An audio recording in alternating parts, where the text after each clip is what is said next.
الحمد للہ رب العالمین والعاقبۃ للمتقین والصلاة والسلام علی نبیہ الکریم اما بعد فاعوذ باللہ من الشیطان الرجیم بسم اللہ الرحمن الرحیم اہدنا الصراط المستقیم صراط الذین انعمت علیہم غیر المغضوب علیہم ولا الضالین آمین. عن ابی سعید قال قال رسول اللہ صلی اللہ علیہ وآلہ وسلم لتتبعن سنن من قبلكم شبرا بشبر وذراعا بذراع حتى لو دخلوا حجر الضب تبعتموهم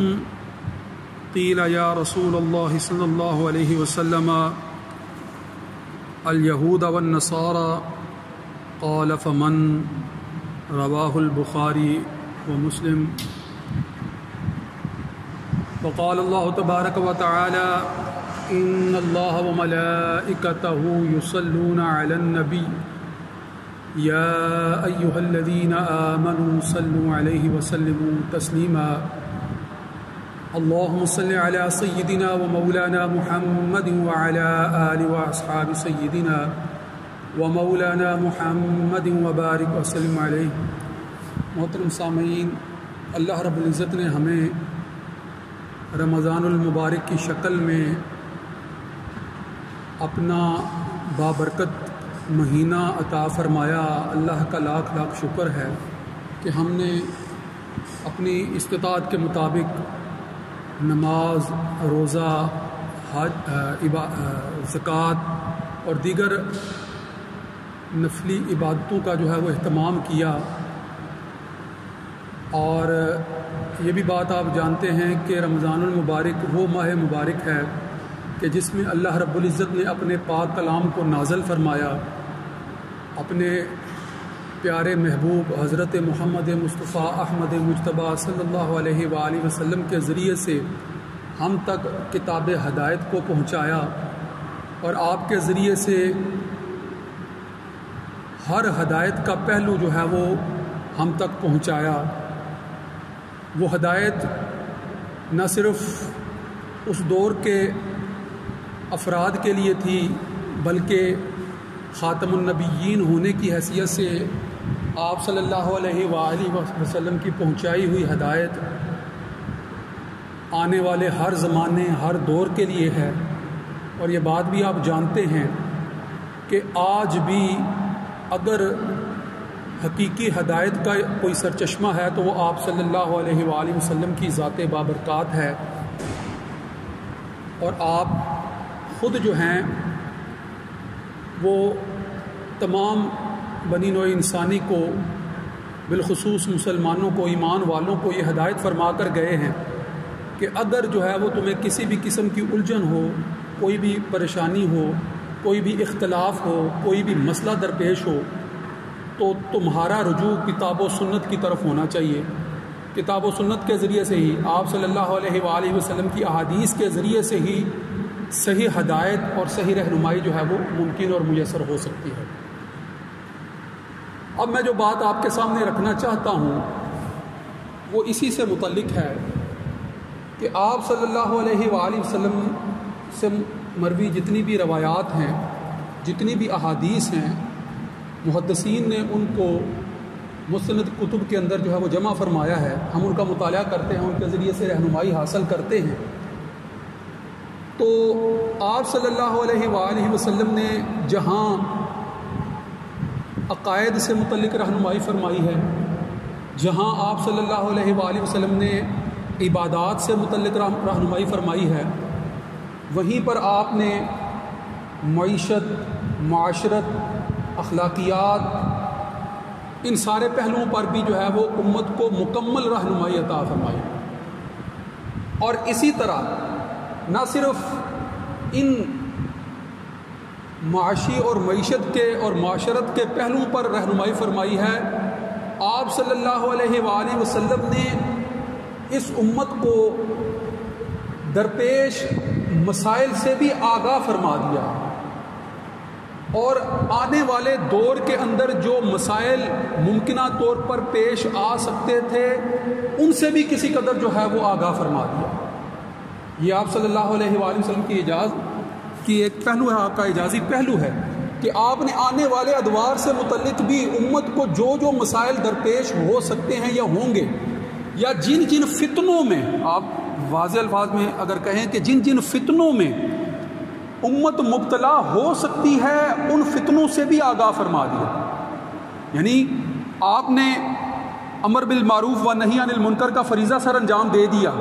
آپ نے جہاد کی تعلیم و تربیت جو ہے وہ دے دی، مگر اس کے ساتھ ساتھ اس بات سے بھی آگاہ فرما دیا کہ امت کو بہت سے فتنے بھی درپیش آئیں گے، امت بہت سے فتنوں میں بھی مبتلا ہوگی،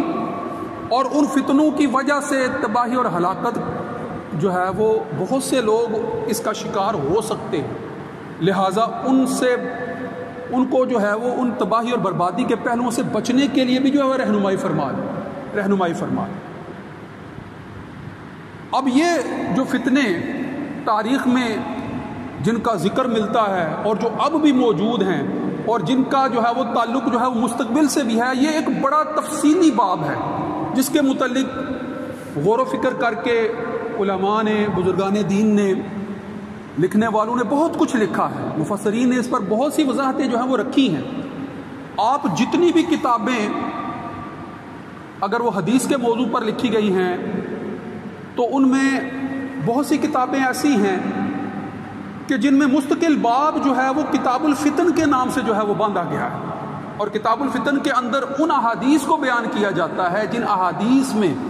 مستقبل سے متعلق پیش آنے والے فتنوں سے متعلق آپ صلی اللہ علیہ وآلہ وسلم نے کس طرح سے آگاہ فرمایا ہے، اور وہ فتنے کس نوعیت کے ہیں، وہ کون کون سے فتنے ہیں، وہ کس شکل میں نمودار ہوں گے، ان سے متعلق تفصیلات جو ہیں وہ ان احادیث میں ملتی ہیں۔ اور جب انسان اپنے ارد گرد ماحول کا جائزہ لیتا ہے، موجودہ حالات کا جائزہ لیتا ہے، اپنے ارد گرد جو ہے وہ ہونے والے واقعات پر غور و فکر کرتا ہے، تو اس کو یہ بات سورج کی روشنی کی طرح واضح ہو جاتی ہے کہ جس طرح سے رسول اللہ صلی اللہ علیہ وآلہ وسلم آج سے 1400 سال پہلے فرما کر جا ہیں اور ہمیں آگاہ فرما چکے ہیں، بالکل ویسے ہی جو ہے وہ آج بھی صورتحال ہمارے سامنے جو ہے وہ پیش آ رہی ہے۔ تو اس ضمن میں ایک تفصیلی گفتگو میں کرنا چاہتا ہوں، جو کہ آج بھی آپ کے سامنے کچھ تھوڑی سی بات رکھوں گا، اور آئندہ اس تسلسل کو جو ہے وہ لے کر چلوں گا کہ کتاب الفتن کے اندر کن کن ایسے فتنوں سے متعلق جو ماضی میں رونما ہو چکے ہیں یا اس وقت ہمیں درپیش ہیں یا آئندہ مستقبل قریب میں یا مستقبل میں جو ہے وہ پیش آنے والے ہیں، اور ان کے اندر جو ہے وہ پھر قیامت کی نشانیاں بھی شامل ہیں، علامات قیامت بھی اس میں شامل ہیں، ان پر جو ہے وہ ایک تسلسل کے ساتھ جو ہے وہ گفتگو کرنا چاہتا ہوں، جو آگے آئندہ جمعوں میں بھی یہ سلسلہ جاری رہے گا۔ آج جو سب سے پہلی بات اس پس منظر میں، اس تسلسل میں جو ہے وہ میں آپ کے سامنے رکھنا چاہتا ہوں، وہ آپ صلی اللہ علیہ وآلہ وسلم کی ہی روایت کردہ، آپ صلی اللہ علیہ وآلہ وسلم سے مروی ایک حدیث ہے کہ جس کو حضرت ابو سعید خدری رضی اللہ تعالیٰ عنہ نے بیان کیا ہے۔ متن میں نے شروع میں آپ کے سامنے رکھا ہے، ایک دفعہ اس کا ترجمہ سماعت کر لیں تو آپ کو اندازہ ہوگا کہ موجودہ حالات میں ہماری حالت کیا ہے، اور یہ کتنا بڑا فتنہ ہے جس میں ہم اس وقت مبتلا ہیں، اور اگر ہم بچنا چاہتے ہیں، اگر نجات حاصل کرنا چاہتے ہیں تو اس فتنے کو سمجھنا ہوگا اور خود کو درست سمت میں آپ سے ان کی ہدایت کے مطابق جو ہے وہ استوار کرنا ہوگا۔ تو ذرا حدیث کا متن بھی دیکھیے اور اس کا ترجمہ سماعت کرنے۔ آسان مختصر الفاظ ہیں، چھوٹی سی حدیث ہے مگر بڑی واضح حدیث ہے۔ کیا نا ابی سعید قال قال رسول اللہ صلی اللہ علیہ وآلہ وسلم لتتبعن سنن من قبلکم شبرا بشبر، یعنی حضرت ابو سعید خدری رضی اللہ تعالیٰ عنہ فرماتے ہیں کہ رسول اللہ صلی اللہ علیہ وآلہ وسلم نے ارشاد فرمایا کہ یقیناً ایسا ہوگا کہ تم سے مراد یعنی میری امت کے افراد جو بعد میں آنے والے ہو، اگلی امتوں کے طریقوں پر لَتَتَّبِعُنَّ، تم ان کی اتباع کرو گے، ان کے طریقوں پر چلو گے، اگلی امتوں کے طریقوں پر۔ اگلی امتوں سے مراد جو امتیں گزر چکی ہیں، یہود و نصارہ یا پھر جو ہے وہ دیگر بہت سی امتیں، اگلی امتوں کے طریقوں پر جو ہے وہ تم چلو گے، ان کی اتباع کرو گے۔ اور اتباع تمہاری کیسی ہوگی؟ غور کرنا، آپ سے کے الفاظ ہیں کہ تمہاری اتباع کیسی ہوگی، اس سے متعلق آپ کیا فرماتے ہیں؟ شبرم بشبر ذراعن بذراع، شبر جو ہے وہ بالشت کو کہتے ہیں اور ذراع جو ہے وہ کور کو کہتے ہیں، یعنی بالشت کے برابر یا پھر جو ہے وہ اس سے بھی کم مقدار میں۔ آپ اس کو اگر بامحاورہ ترجمے میں سامنے لائیں تو آپ کہیں گے کہ جس طرح وہ چل رہے ہیں بالکل قدم بقدم ان کی پیروی کرو گے، ذرہ برابر جو ہے وہ اس میں کمی نہیں کرو گے۔